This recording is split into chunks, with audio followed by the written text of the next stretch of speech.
Hello students, my name is Mohammad Dawood और आज हम डिस्कस करेंगे हाइब्रिडाइजेशन के हवाले से कुछ इम्पोर्टेंट एमसीक्यूज़ जो आपके कॉम्पिटिटिव एग्जाम्स में आते हैं। अक्सर आपसे क्वेश्चन पूछा जाता है कि सेंट्रल एटम जो है उसकी हाइब्रिडाइजेशन क्या है। फॉर एग्जांपल H2O है, इसमें सेंट्रल एटम ऑक्सीजन है।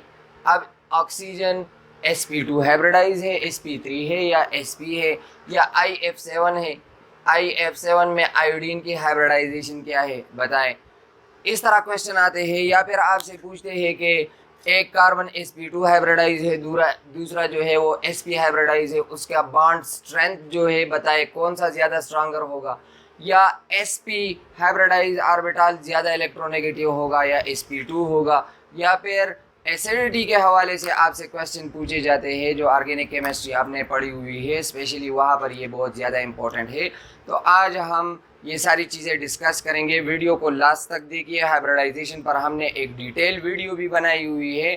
अगर आपको हाइब्रिडाइजेशन का और कॉन्सेप्ट को स्टडी करना है तो उस वीडियो के लिंक को मैं डिस्क्रिप्शन में शेयर कर रहा हूँ, वो ज़रूर देखिए। तो चलिए स्टार्ट करते हैं कि सबसे पहले हम हाइब्रिडाइजेशन मालूम किस तरह करेंगे। तो हाइब्रिडाइजेशन मालूम करने के बहुत सारे तरीके हैं, लेकिन उसमें से सिर्फ एक आसान सा तरीका आप याद कर ले।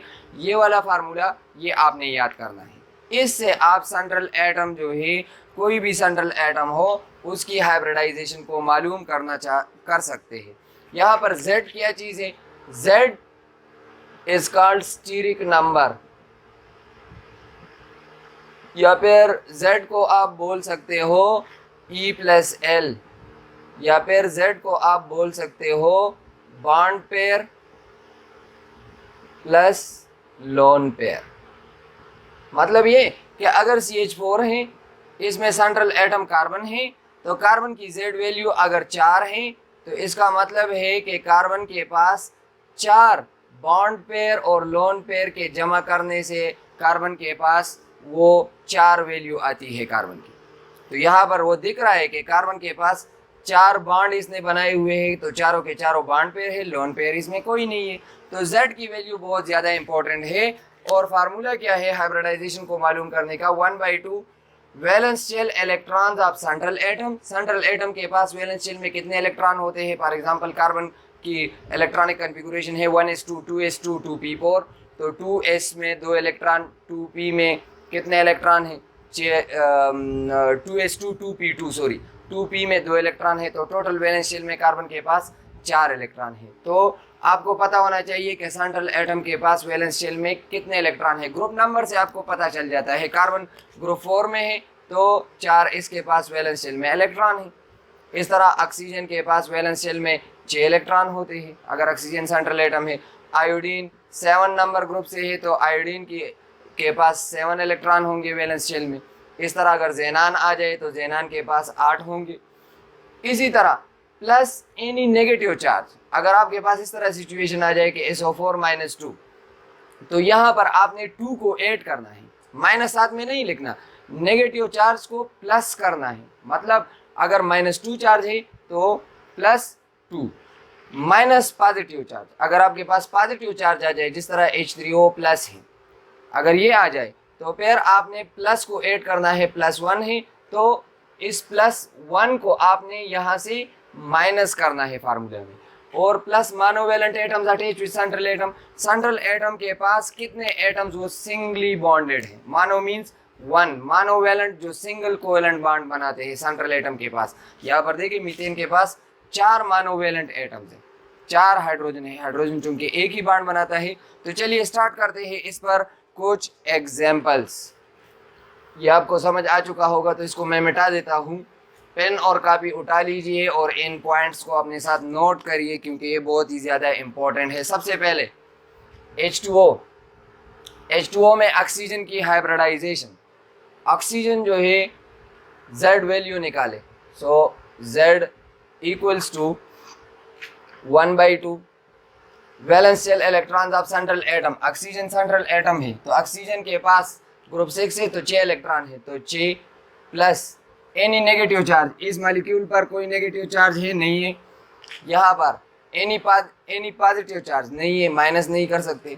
प्लस मोनोवेलेंट एटम्स अटैच, तो हाइड्रोजन जो है वो मोनोवेलेंट ही है। ऑक्सीजन के साथ सिंगल बॉन्ड बनाया है दूसरे हाइड्रोजन ने, तो 2 मोनोवेलेंट एटम्स अटैच है। So 2, so 6 + 2 8 divided by 2 equals to 4। Z हमारे पास आ गया 4। तो अब इससे हमें हाइब्रिडाइजेशन का पता चलता है कि ऑक्सीजन की क्या हाइब्रिडाइजेशन है। जब Z की वैल्यू आपके पास आ जाए, Z की वैल्यू जब आपके पास आ जाए, Z की वैल्यू आ जाए 1 तो आ नहीं सकती, 2, तो हाइब्रिडाइजेशन क्या होगी? हाइब्रिडाइजेशन होगी sp। जब Z की वैल्यू आ जाए 3 तो हाइब्रिडाइजेशन होगी sp2।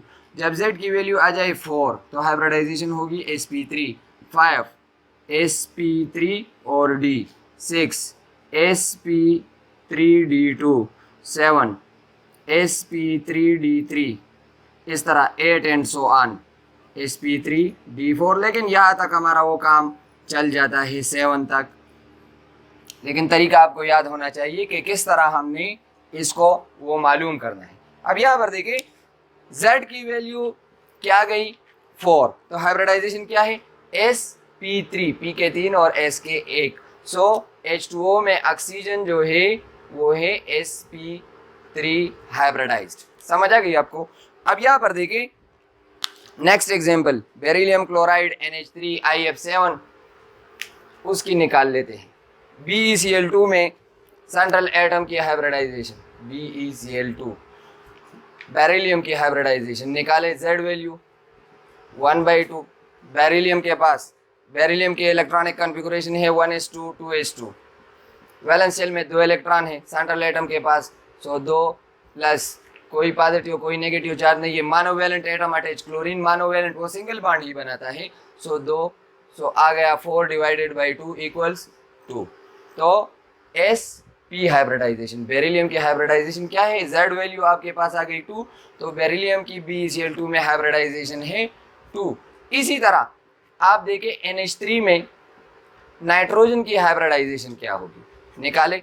Z equal to nitrogen की electronic configuration, valence shell 2s2 2p3, valence shell में 5 इलेक्ट्रॉन है, so 1/2 valence shell electrons of central atom कितने हैं 5, plus any positive any negative charge कोई भी नहीं है। Monovalent atom attach, hydrogen single bond ही बनाता है नाइट्रोजन के साथ, सो 3 है, तो आ गया 5 + 3 8 डिवाइडेड बाई 2, तो Z की वैल्यू आ गई 4। अगेन नाइट्रोजन जो है sp3 हाइब्रिडाइज है। देखिए Z की वैल्यू जब 4 आ जाती है sp3 हाइब्रिडाइज है। इसके अलावा आप देखिए IF7XeF4 में, IF7XeF4 में XeF4 में इसमें हाइब्रिडाइजेशन निकाले ज़ेनान की।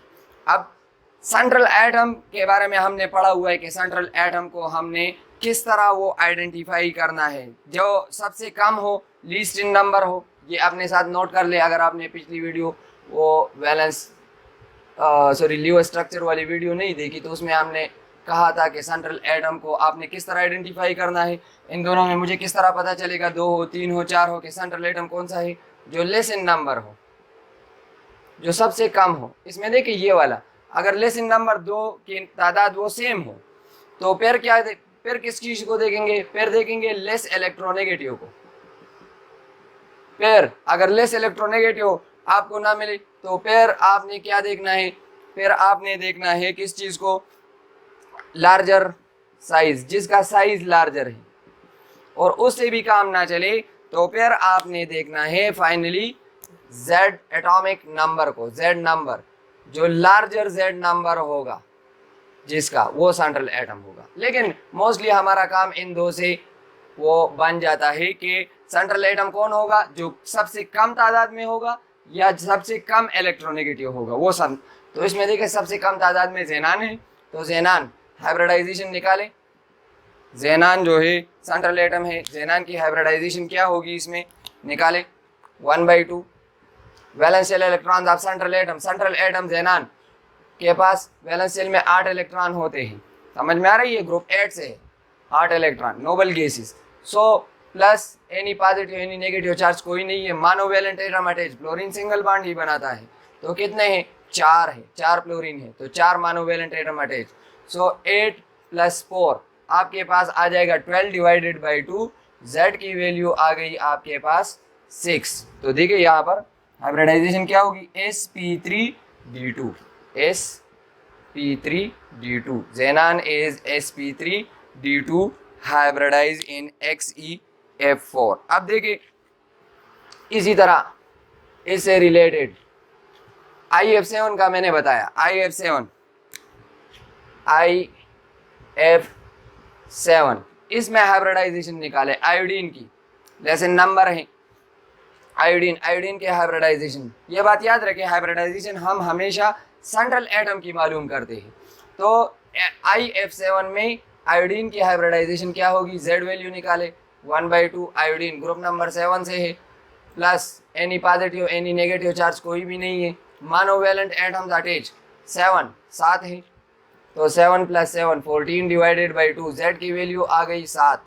तो Z की वैल्यू जब 7 आ जाती है, हाइब्रिडाइजेशन है sp3d3, iodine is sp3d3 hybridised in IF7। इसी तरह आप देखिए XeO3 और साथ में XeOF4,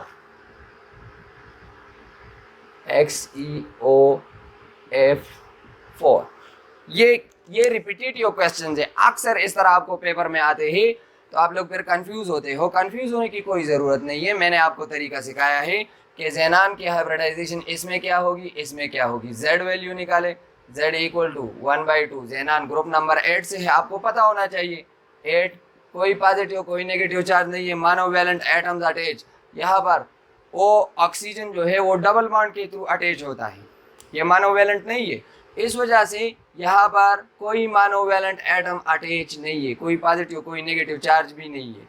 तो यहाँ पर आपके पास आ जाएगी Z की वैल्यू, Z = 4। तो मतलब ये कि ज़ेनान यहाँ पर क्या हाइब्रिडाइज है, 4 वैल्यू आ गई sp3 hybridise, ज़ेनान is sp3 hybridise. समझ में आ गई बात। इसी तरह अब देखिए XeOF4, अब ज़ेनान भी एक है, ऑक्सीजन भी एक है, लेकिन नंबर हमें नहीं मिल रहा, कौन सा ज्यादा इलेक्ट्रोनेगेटिव है ज़ेनान और ऑक्सीजन में, ऑक्सीजन, तो ज़ेनान सेंट्रल एटम होगा। सो ज़ेनान की Z वैल्यू निकाले 1/2, ज़ेनान ग्रुप नंबर 8 से है, plus any positive any negative charge कोई नहीं है, monovalent atom attach, 4 fluorine attach है, ऑक्सीजन तो और डाईवैलेंट है, 2 बॉन्ड बनाता है, 4 फ्लोरीन अटैच है, तो +4। तो Z की वैल्यू आ जाएगी 8 + 4, 12 डिवाइडेड बाई 2, 6। तो sp3d2 हाइब्रिडाइज है XeOF4 में ज़ेनान। अच्छा, इसके अलावा XeO3 में sp3 हाइब्रिडाइज है। अच्छा, इसके अलावा एक और एग्जांपल XeO2F2, इसमें किस तरह होगा, XeO2F2, इसमें देखिए Z वैल्यू निकाले 1/2, ज़ेनान क्या है, सेंट्रल एटम है, 8 प्लस ऑक्सीजन वो डाईवैलेंट है, 2 बॉन्ड बनाता है, तो इसको नहीं लिखना, फ्लोरीन 2 फ्लोरीन है, तो 2 मोनोवैलेंट एटम अटैच है, कोई पॉजिटिव कोई नेगेटिव चार्ज नहीं है, तो 10 divided by 2, 5, Z value comes out to be 5। So यहाँ पर sp3d हाइब्रिडाइज है ज़ेनान। देख रहे हैं आप, XeOF4 में क्या हाइब्रिडाइजेशन थी, उसमें हाइब्रिडाइजेशन थी sp3d2, यहाँ पर आ रहा है sp3d। XeO3 में क्या आ रहा था, sp3 आ रहा था। समझ में आ रही है। तो इस तरह फार्मूला से आपने इसको निकाल लेना है। अच्छा, इसके अलावा जो आयंस है, आयंस, उसमें आपने किस तरह निकालना है, आयंस में वो भी आसान है। फॉर एग्जांपल SO4-2, इसमें सल्फर की हाइब्रिडाइजेशन मालूम करें। देखिए Z वैल्यू निकाले 1/2, सल्फर ग्रुप 6 से है, तो 6 इलेक्ट्रॉन होते हैं वैलेंस शेल में, सेंट्रल एटम सल्फर है, प्लस एनी नेगेटिव चार्ज। अब ये आ गए यहाँ पर एनी नेगेटिव चार्ज, तो नेगेटिव चार्ज यहाँ पर 2 नेगेटिव चार्ज है, तो 2 आपने ऐड करना है। फार्मूला में क्या है कि प्लस नेगेटिव चार्ज, तो नेगेटिव चार्ज कितने हैं, 2 है, तो 2 को आपने ऐड करना है, -2 नहीं लिखना, 2 चार्ज है नेगेटिव तो 2 को ऐड करना है, और माइनस एनी पॉजिटिव चार्ज, तो पॉजिटिव चार्ज तो इस पर कोई नहीं है, मोनोवैलेंट एटम्स अटैच, मोनोवैलेंट कोई भी नहीं, ऑक्सीजन डाइवैलेंट है। So 6 + 2 8 divided by 2 equal to 4, Z की वैल्यू आ गई 4। तो सल्फर जो है SO4 - 2 सल्फेट आयन में sulphur sp3 hybridized, sp3 hybridize. इस तरह H3O प्लस में देखे, अगर प्लस चार्ज आपके पास आ जाए तो Z की वैल्यू निकाले, Z इक्वल टू 1/2। इस तरह ऑक्सीजन सेंट्रल एटम है, यहाँ पर लेस इन नंबर है, तो ऑक्सीजन के पास वैलेंस शेल में कितने इलेक्ट्रॉन होते हैं, 6 होते हैं। प्लस नेगेटिव चार्ज इस पर कोई नहीं है, माइनस पॉजिटिव चार्ज कितना है, 1 पॉजिटिव चार्ज है, तो 1 को आपने यहाँ से वो माइनस कर देना है। तो 1 को जब आप माइनस करते हो तो आपके पास क्या आ जाता है, 6 ऑक्सीजन 1s2 2s2 2p4, ये आ गया आपका। अच्छा ये रह गया, सॉरी। अच्छा यहाँ पर देखिए ऑक्सीजन शुरू से कितने हैं, वैलेंस शेल में 1 2 3 4 5 6 है, plus positive any negative charge तो कोई भी नहीं है, पॉजिटिव चार्ज यहाँ पर कितना है, पॉजिटिव चार्ज है 1, सो 1 को माइनस करें, और प्लस मोनोवैलेंट एटम्स अटैच कितने हैं, 3 है, 3 हाइड्रोजन मोनोवैलेंटली अटैच है, सो प्लस 3, तो इससे आ जाएगा 8 divided by 2 equals to 4, so Z is equal to 4। तो आपके पास ऑक्सीजन जो है वो sp3 हाइब्रिडाइज है। बहुत सारे एग्जांपल्स आप इससे कर सकते हैं, बहुत सारे आयंस का भी आप निकाल सकते हैं इस फार्मूला से, इससे आप किसी भी चीज़ की हाइब्रिडाइजेशन वो मालूम कर सकते हैं। इसके अलावा एक और ट्रिक भी आपको समझा देता हूँ हाइब्रिडाइजेशन के हवाले से, जो अक्सर ऑर्गेनिक केमिस्ट्री में आपके काम आएगी। फॉर एग्जाम्पल अक्सर इस तरह क्वेश्चन पूछा जाता है कि CH2 डबल बॉन्ड CH और CH3, यह कार्बन हाइब्रिडाइजेशन बताएं। इस तरह लिखा होगा 1 2 3 के 1 नंबर कार्बन की हाइब्रिडाइजेशन क्या है, 2 नंबर की क्या है, 3 नंबर की क्या है। तो इसके लिए डायरेक्टली जब हाइड्रोकार्बन्स हो या ऑर्गेनिक कंपाउंड्स हो ऑर्गेनिक केमिस्ट्री में, तो इसके लिए आप याद कर लें कि अगर सिंगल बॉन्ड हो कार्बन के पास तो डायरेक्टली आप बताएं दिस इज sp3 हाइब्रिडाइज, अगर डबल बॉन्डेड कार्बन हो तो बताएं sp2 हाइब्रिडाइज। समझ में आ गई? या फिर अगर कहीं पर आपको ट्रिपल बॉन्ड नजर आए तो इसको देखिए, ये sp हाइब्रिडाइज sp3 क्योंकि सिंगल बॉन्डेड है sp3। समझ में आ गई बात? तो यहाँ पर या फिर बेंजीन में, अक्सर बेंजीन में आप देखिए ये कार्बन जो है डबल बॉन्डेड है, ये कार्बन डबल बॉन्डेड है, ये कार्बन डबल बॉन्डेड है, सब के सब डबल बॉन्डेड है, तो सब के सब sp2 हाइब्रिडाइज। या फिर इस तरह भी इसको आप मालूम कर सकते हैं sp(n-1) where n equal to number of atoms attached plus lone pair. लेकिन ये फार्मूला सिर्फ sp2 और sp3 हाइब्रिडाइजेशन के लिए वैलिड है, और अक्सर जो कार्बन होता है तो कार्बन में तो sp और sp2 और sp3 हाइब्रिडाइजेशन होती है ऑर्गेनिक केमिस्ट्री में जहाँ तक हम पढ़ते हैं। तो यहाँ पर ये फार्मूला आपके बहुत काम आएगा, इससे भी आप कर सकते हैं। फॉर एग्जांपल यहाँ पर देखिए इसको CH3 इसकी निकाले n वैल्यू निकाले, n equal to number of atoms attached इसके साथ कितने हैं, एक ये कार्बन है, 3 है, 4 है, तो टोटल 4। तो n वैल्यू आपके पास 4 है, तो sp(n-1) सो sp4-1 सो sp3, ये sp3 आ रहा है। इसको देखिए इसके पास कितने एटम अटैच है, एक ये कार्बन, एक ये हाइड्रोजन, एक ये कार्बन, 3 है, तो इसकी n वैल्यू है 3, सो sp3-1 सो sp2 हाइब्रिडाइज, ये sp2 हाइब्रिडाइज। लेकिन डायरेक्टली भी देखकर आपको पता चल सकता है। इसके अलावा हाइब्रिडाइजेशन पर आपको इस तरह के क्वेश्चन आ सकते हैं कि आपसे पूछा जाता है कि आप बताएं कि कौन सी वाली बॉन्ड स्ट्रेंथ ज़्यादा है, कौन सी वाली कम है। ऑर्गेनिक केमिस्ट्री में अक्सर आपसे पूछा जाता है कि कौन सा बॉन्ड ज़्यादा स्ट्रॉन्गर है, कौन सा वीकर है। अब देखिए अक्सर उसमें जो क्वेश्चन पूछे जाते हैं रिलेटेड टू sp, sp2 और sp3 हाइब्रिडाइजेशन, इससे रिलेटेड आपसे क्वेश्चन पूछे जाते हैं ऑर्गेनिक केमिस्ट्री में। एमसीक्यूज इस तरह आते हैं। For example double bonded carbon CH2 और ये हो गया हमारा CH3। तो आपसे पूछेंगे कि 1 और 2 के दरमियान बॉन्ड स्ट्रेंथ ज़्यादा होगा या 3 और 2 के दरमियान। अब डेफिनेटली वो तो आप डायरेक्टली भी बता सकते हो, लेकिन अक्सर इस तरह क्वेश्चन पूछा जाता है कि sp2 वो बॉन्ड बना रहे हैं कार्बन, और sp बॉन्ड बना रहे हैं, sp3 बॉन्ड बना रहे हैं। इसमें आप बताएं कि कौन सा ज़्यादा स्ट्रॉन्गर है, कौन सा ज़्यादा वीकर है।